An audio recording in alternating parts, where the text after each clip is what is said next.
Hello friends, welcome to Indian study पर आपका स्वागत है। दोस्तों, आज की इस वीडियो में मैं आप लोगों के लिए मूल विधि, संविधान और सामान्य ज्ञान का टेस्ट लेकर के आया हूं।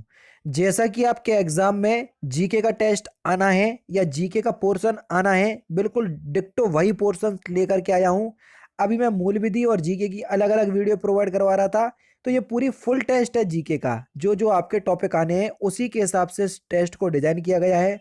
तो वीडियो को एंड तक जरूर देखिएगा, क्योंकि लास्ट में मैं आपसे क्वेश्चंस भी पूछूंगा और उसका आंसर आपको कमेंट बॉक्स में बताना होगा। हमेशा की तरह इस वीडियो की पीडीएफ भी आप डिस्क्रिप्शन में टेलीग्राम चैनल का लिंक दिया हुआ है, वहां से आप प्राप्त कर सकते हैं। पहला क्वेश्चन आपके सामने आपको दिख रहा होगा, मूल विधि संविधान। ठीक है। तो यहां से चलते हैं हम। निम्नलिखित में से उत्तर प्रदेश का कौन सा जिला विशिष्ट और उत्कृष्ट डिजाइनों वाले कालीनों के उत्पादन और निर्यात के लिए प्रसिद्ध है? जल्दी बताओ तो कौन है। तो आपका जो सही आंसर हो जाएगा वह क्या हो जाएगा? ऑप्शन नंबर डी ऑप्शन जो है वो आपका बिल्कुल करेक्ट हो जाएगा, भदोई। ठीक है। नेक्स्ट क्वेश्चन आपके सामने, कुशीनगर बौद्ध लोगों का एक लोकप्रिय पर्यटन स्थल है। यहाँ किस उद्योग से संबंधित जो है वो कुशीनगर प्रसिद्ध है या किस लिए प्रसिद्ध है? तो कुशीनगर में रामभर स्तूप है। चौथा ऑप्शन करेक्ट। कुशीनगर स्थित रामभर स्तूप महापरिनिर्वाण मंदिर में लगभग 1.5 किलोमीटर की दूरी पर है। ठीक है। और यह मंदिर जो है उसी जगह बना है जहां भगवान बुद्ध को दफनाया गया था। नेक्स्ट क्वेश्चन आपके सामने है, बंगाल का विभाजन 1905 में ब्रिटिश वायसराय के द्वारा किया गया था। किसके द्वारा किया गया था? जल्दी बताओ। बंगाल का विभाजन, तो आपका सही आंसर हो जाएगा लॉर्ड कर्जन। बंगाल का विभाजन जो है लॉर्ड कर्जन के द्वारा किया गया था 1905 में। दूसरा ऑप्शन बिल्कुल करेक्ट हो जाएगा। दिसंबर 1916 में दोनों पक्षों के संयुक्त सत्र में फिल इन द ब्लैंक संधि भारतीय राष्ट्रीय कांग्रेस और मुस्लिम लीग के बीच का समझौता हुआ। तो कौन सा समझौता था वो? तो उस समझौते को हम बोलते हैं लखनऊ समझौता। पहला ही ऑप्शन बिल्कुल करेक्ट हो जाएगा सर। लखनऊ समझौता आप सभी लोग जानते हैं 1916 में हुआ था। ठीक है ना। और उसी समझौते को हम दिसंबर 2019 का समझौता भी कहते हैं। ठीक है। भारत की स्थलीय सीमा की लंबाई कितनी है? जल्दी बताओ। सिंपल और बहुत इंपॉर्टेंट क्वेश्चंस भी है, सिंपल ज्यादा है।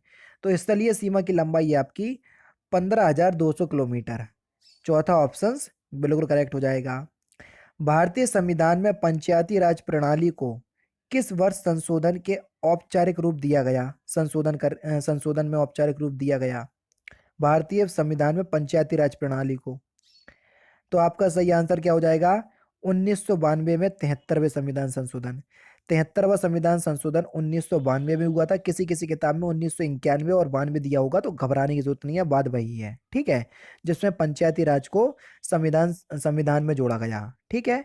और अनुच्छेद 343 में जोड़ा गया था। सॉरी, 343 नहीं, 243। 343 में तो आपका भाषा है, हिंदी राजकीय भाषा। द्वितीय प्रशासनिक सुधार आयोग एआरसी का गठन 31 अगस्त 2005 को फिल इन द ब्लैंक्स की अध्यक्षता में जांच आयोग के रूप में किया गया। किसकी अध्यक्षता में किया गया था? तो सही आंसर हो जाएगा आपका बिरप्पा मोइली। तीसरा ऑप्शन बिल्कुल करेक्ट। नेक्स्ट क्वेश्चन से स्टार्ट करने से पहले मैं आपको बता दूं, दोस्तों, अगर आप बिल्कुल फ्री ऑफ कॉस्ट यानी कि फ्री में मेरे से पढ़ना चाहते हैं अनअकैडमी पर, तो मैं फ्री क्लास ले रहा हूं अनअकैडमी के स्पेशल क्लास पर, स्पेशल क्लास प्लेटफॉर्म पे, जिसमें हिंदी को कवर कर रहा हूं मैं। क्लास की टाइमिंग डेली सुबह 11 बजे होती है, लेकिन कल मैं दोपहर के 3 बजे ये क्लास लूंगा। हिंदी का इंपॉर्टेंट टॉपिक क्रिया विशेषण को वहां पर मैं कंप्लीट कर रहा हूं। तो आप लोग आइए, उस टॉपिक को मेरे साथ कंप्लीट कीजिए और अपने एग्जाम में अच्छे से अच्छे नंबर लाने का प्रयास कीजिएगा। ठीक है। और आपकी जानकारी के लिए बता दूं, अनअकैडमी के प्लस प्लेटफॉर्म पर भी मिशन खाकी कंप्लीट कोर्स ऑन यूपीएसआई 2021 भी स्टार्ट हो चुका है 8 अप्रैल से, जिसमें टॉप एजुकेटर आपको अलग अलग सब्जेक्ट पढ़ाते हुए दिखेंगे, जैसा कि आपके सामने आपको दिख रहा होगा। आपको एक बात और बता दूं, अगर आप इस कोर्स को परचेस करेंगे तो परचेस करने के दौरान अपने चैनल का नाम रेफरल कोड में इंडियन स्टडी अप्लाई कीजिएगा, तो इंस्टेंट 10% का डिस्काउंट भी प्राप्त हो जाएगा। अब देख लेते हैं नेक्स्ट क्वेश्चन। संविधान सीईसी और चुनाव आयुक्तों के कार्यकाल की सुरक्षा निश्चित करता है। वे 6 साल के कार्यकाल के लिए नियुक्त किए जाते हैं या फिल इन द ब्लैंक्स वर्ष की आयु तक नियुक्त रहते हैं। 6 वर्ष और क्या होता है इनका कार्यकाल पूरा होने की डेट? 6 वर्ष या 65 वर्ष, जो भी पहले पूरे हो जाएं। दूसरा ऑप्शन बिल्कुल करेक्ट हो जाएगा। नेक्स्ट क्वेश्चन, निम्नलिखित में से कौन सी राज्यसभा की शक्ति में एक है, यानी कि कौन सी राज्यसभा की शक्ति है वो आपको बताना है। यह संघ सूची और समवर्ती सूची में शामिल मामलों पर कानून बनाता है? नहीं भैया, इसका तो काम संसद का है, जिसमें लोकसभा भी शामिल होता है। ठीक है। यह कराधान, बजट और वार्षिक वित्तीय विवरण के प्रस्तावों को मंजूरी देता है? नहीं भैया, ये भी नहीं है। यह गैर धन विधेयकों पर विचार और अनुमोदन करता है तथा धन विधेयकों में संशोधन का सुझाव देता है। हाँ भैया, यही काम है आपका राज्यसभा का। तीसरा ऑप्शन बिल्कुल करेक्ट हो जाएगा। नेक्स्ट क्वेश्चन आपके सामने, फिल इन द ब्लैंक्स एक प्रोग्राम या कंप्यूटर होता है जो सर्वर से जुड़कर जानकारी का अनुरोध करता है। कौन? तो आपका सही आंसर हो जाएगा एक्सेस। एक्सेस एक प्रोग्राम या कंप्यूटर होता है जो सर्वर से जुड़कर जानकारी का अनुरोध करता है। नेक्स्ट क्वेश्चन, भारतीय दंड संहिता की धारा 24 के अनुसार यदि कोई व्यक्ति किसी एक व्यक्ति को गलत तरीके से लाभ पहुंचाने या किसी अन्य व्यक्ति को गलत तरीके से हानि पहुंचाने के इरादे से कुछ भी करता है तो उसे किस इरादे से करना कहा जाता है? जल्दी बताइए। क्वेश्चन नंबर 52, उसे किस इरादे से करना कहा जाएगा? तो सही आंसर हो जाएगा बेईमानी के। तीसरा ऑप्शन करेक्ट। नेक्स्ट क्वेश्चन, उपवास के बाद रक्त शर्करा का स्तर फिल इन द ब्लैंक्स होने की स्थिति को प्री डायबिटीज माना जाता है। ऐसे क्वेश्चंस आजकल एग्जाम में पूछे जाते हैं। तो आपका सही आंसर हो जाएगा उपवास के बाद रक्त शर्करा का स्तर 100 से 125 होने की स्थिति को प्री डायबिटीज माना जाता है। यानी कि इस क्वेश्चंस का तीसरा ऑप्शन करेक्ट। नेक्स्ट क्वेश्चन, नारियल में रेशे और शक्तिशाली फैटी एसिड बहुत अधिक मात्रा में होते हैं जिन्हें मध्यम श्रृंखला फिल इन द ब्लैंक्स कहा जाता है। जिन्हें हम मध्यम श्रृंखला ट्राइग्लिसरेराइड कहते हैं। चौथा ऑप्शन बिल्कुल करेक्ट हो जाएगा। नेक्स्ट क्वेश्चन, वह नदी कौन सी है जिसका उद्गम भारत में नहीं है? जल्दी बताओ, वह नदी कौन सी है जिसका उद्गम भारत में नहीं है?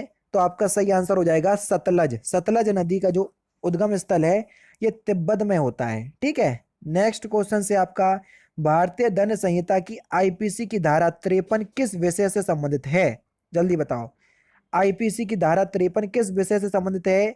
तो आपका सही आंसर क्या हो जाएगा सर? ऑप्शन नंबर डी, दंड से। चौथा ऑप्शन बिल्कुल करेक्ट हो जाएगा। नेक्स्ट क्वेश्चन आपके सामने, उत्तर प्रदेश की प्रथम महिला मुख्यमंत्री कौन थी? जल्दी बताओ, उत्तर प्रदेश की पहली महिला मुख्यमंत्री कौन थी? तो सही आंसर हो जाएगा आपका सुचेता कृपलानी। दूसरा ऑप्शन बिल्कुल करेक्ट हो जाएगा।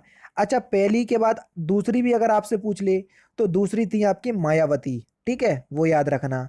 दो व्यक्तियों के वार्तालाप में आवाज का डेसिबल स्तर कितना होना चाहिए? Important questions. तो आपका सही आंसर क्या हो जाएगा? लगभग 30 डेसिबल। तीसरा ऑप्शन बिल्कुल करेक्ट हो जाएगा। नेक्स्ट क्वेश्चन, 1 लीटर पानी में कितनी कैलोरी होती है? देखो कितना बेहतरीन क्वेश्चन है, क्वेश्चन नंबर 59। ऐसे ही क्वेश्चंस आजकल एग्जामिनर आपसे पूछता है। तो 1 लीटर पानी में कितनी कैलोरी होती है? तो आपका जो सही आंसर हो जाएगा वह हो जाएगा इनमें से कोई नहीं। जी हाँ दोस्तों, पानी में कोई भी कैलोरी नहीं होती है, जितना चाहे आप पी सकते हैं। खाद्यान्नों का न्यूनतम समर्थन मूल्य प्रति वर्ष कौन घोषित करता है? क्वेश्चन नंबर 60, जल्दी बताओ। खाद्यान्नों का न्यूनतम समर्थन मूल्य प्रति वर्ष कौन घोषित करता है, या कौन घोषित करता है? तो आपका सही आंसर हो जाएगा कृषि लागत एवं मूल्य आयोग। तीसरा ऑप्शन करेक्ट। वृक्ष का मुख्यालय कहाँ पर है? सिंपल और इंपॉर्टेंट क्वेश्चंस। वृक्ष का मुख्यालय कहाँ पर स्थित है? तो आपका सही आंसर हो जाएगा संघाई, चाइना में। दूसरा ऑप्शन बिल्कुल करेक्ट हो जाएगा। ब्रिक्स के देश, बी से ब्राजील, फिर आर से रूस, आई से इंडिया, सी से चाइना और एस सबसे एंड में जुड़ा जो है साउथ अफ्रीका। ध्यान रखना। विश्व पर्यावरण दिवस कब मनाते हैं? सिंपल और इंपॉर्टेंट क्वेश्चंस। तो प्रत्येक वर्ष हम विश्व पर्यावरण दिवस जो है 5 जून को मनाते हैं। तीसरा ऑप्शन करेक्ट। चुनाव आचार संहिता के अनुसार चुनावों के समय किसका निषेध होता है? चुनाव के समय हम किसका क्या प्रयोग नहीं कर सकते आचार संहिता के समय? जल्दी बताइए।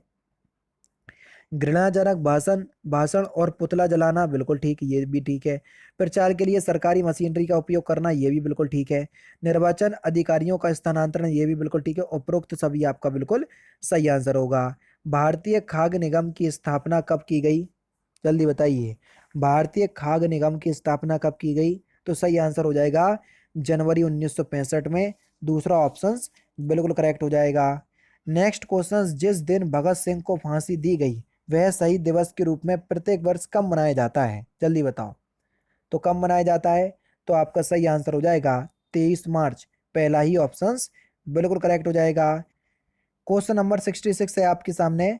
भारतीय दंड संहिता वर्ष 1860 में लॉर्ड मैकाले द्वारा प्रारूपित संहिता का संशोधित प्रसंस्करण है। इनमें से किन देशों की दंड संहिता उसी प्रारूप पर आधारित है? सिंगापुर, ब्रुनेई या श्रीलंका? जल्दी बताओ। तो आपका सही आंसर हो जाएगा उपरोक्त तीनों। पहला ही ऑप्शन बिल्कुल करेक्ट होगा। भारत के किस राज्य में प्रति व्यक्ति मदिरा सेवन सर्वाधिक है? जल्दी बताओ। तो किस राज्य में है? तो सही आंसर हो जाएगा आपका केरल। तीसरा ऑप्शन बिल्कुल करेक्ट। भारतीय दंड संहिता के अनुसार निम्नलिखित निष्कर्ष में से कौन सा सही होगा? जल्दी बताओ। दो निष्कर्ष आपके सामने हैं, कौन सा सही निष्कर्ष है वही आपको बताना है। ए एक घड़ी से एक ए एक छड़ी से जेड को 50 बार मारता है। यदि एक प्रहार के लिए 1 साल की सजा है तो ए को सजा के रूप में 50 साल का कारावास होगा। ये पहली कंडीशन है। दूसरी कंडीशन है, ए जब जेड को मार रहा है तो वाई हस्तक्षेप करता है और ए जानबूझकर वाई को भी मारता है। ए जेड को स्वेच्छा से चोट पहुंचाने के लिए एक सजा के लिए और वाई को मारने के लिए एक अन्य सजा के लिए उत्तरदायी है। बताओ, ये आपका कंडीशन है। तो यहां पर देखो सही आंसर क्या हो जाएगा? Option number C. सॉरी, दूसरा वाला जो आपका वो होगा पॉइंट, वो बिल्कुल क्लियर होगा और वही आपका सही है। क्योंकि अगर एक छड़ी मारता है तो उसके लिए उतनी ही सजा मिलेगी जितनी 50 छड़ियों के लिए होगी, ठीक है। लेकिन अगर वो कोई हस्तक्षेप करता है तो उसको भी मारता है तो दोनों के लिए अलग अलग सजा मिलेगी, ठीक है। ऋग्वेद में निम्नलिखित में से किस देवता की सर्वाधिक महत्वता का वर्णन है? जल्दी बताओ। तो सही आंसर हो जाएगा आपका इंद्र देवता। दूसरा ऑप्शन करेक्ट। राष्ट्रीय पुलिस अकादमी कहां पर स्थित है? तो ये हैदराबाद में स्थित है। पहला ऑप्शन करेक्ट।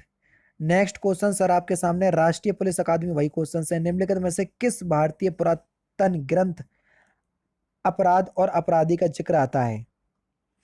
किस पुरातन ग्रंथ में अपराध और अपराधी का जिक्र आता है?